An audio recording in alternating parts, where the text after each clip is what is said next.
দেখেন ভাই দেখেন, যখন নিরাপত্তাহীনতার দেয়ালে পিঠ থেকে যায় তখন নিজেদের নিরাপত্তাটা নিজেদেরকেই নিতে হয়। আপনারা নিশ্চয় জানেন যে কয়েকদিন যাবৎ পোশাক শিল্প কারখানাগুলোতে শ্রমিক নিয়োগের বিষয়কে কেন্দ্র করে আন্দোলন চলছে। আর এই সুযোগটাকেই কাজে লাগিয়ে কিছু বহিরাগত এসে আন্দোলনের নামে পোশাক শিল্প কারখানাগুলো ভাঙচুর করছে, বিভিন্নভাবে হামলা এবং লুটপাট চালাচ্ছে।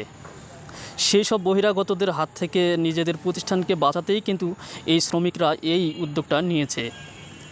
কিন্তু কোনো প্রকার শ্রমিকরা কিন্তু কোনো প্রকার সহিংসতা চায় না, বা তারা কোনো প্রকার মারামারি বা আন্দোলন চায় না।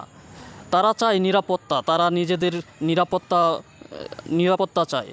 তারা নিজেদের নিরাপত্তার জন্যই কিন্তু এই ব্যবস্থা গ্রহণ করেছে।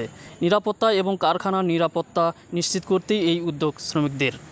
তো একটা জিনিস আপনারা দেখতে পাচ্ছেন যে কারখানা শ্রমিকরা কিন্তু প্রত্যেকের হাতে লাঠি সোঁটা নিয়ে তারা কিন্তু নিজেদের কারখানাটাকে পাহারা দিচ্ছে, এবং বিভিন্নভাবে আপনারা দেখছেন যে অনেকেই বসে বসে সারাটা দিন ধরে বসে বসে কিন্তু এই কারখানাগুলো পাহারা দিচ্ছে।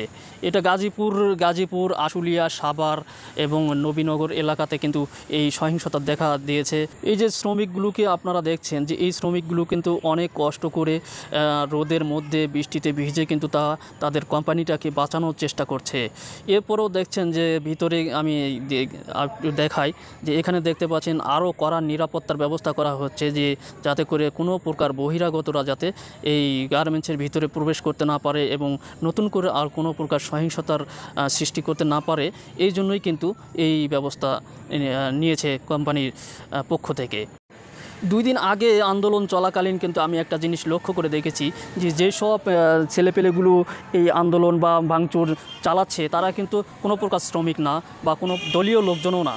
এই সব ছেলেপেলেগুলো কিন্তু একেবারে দেখে মনে হচ্ছে যে কোনো রাস্তার বখাটে অথবা কোনো টোকায় ছেলেপেলে। তো এই সব ছেলেপেলেরাই কিন্তু এসে এই গার্মেন্টসগুলোতে হামলা চালাচ্ছে, বিভিন্নভাবে তারা জিনিসপত্র লুটপাট করে নিয়ে যাচ্ছে। তো আসলে এটা খুবই দুঃখজনক একটা বিষয় যে আমাদের দেশের ক্ষতি আমরা নিজেরাই করতেছি। তো দর্শক বন্ধুরা, আজকের আর কোনো কথা বাড়াবো না, আজকের ভিডিওটা এই পর্যন্তই। তো নেক্সট ভিডিও দেখার আমন্ত্রণ রইল, এবং ভিডিওটি কেমন লেগেছে সেটা আপনারা কমেন্ট বক্সে অবশ্যই জানাবেন। এই বলে আমি ভিডিওটি শেষ করছি। আল্লাহ হাফেজ, আসসালামু আলাইকুম ওয়া রাহমাতুল্লাহি ওয়া বারাকাতুহু।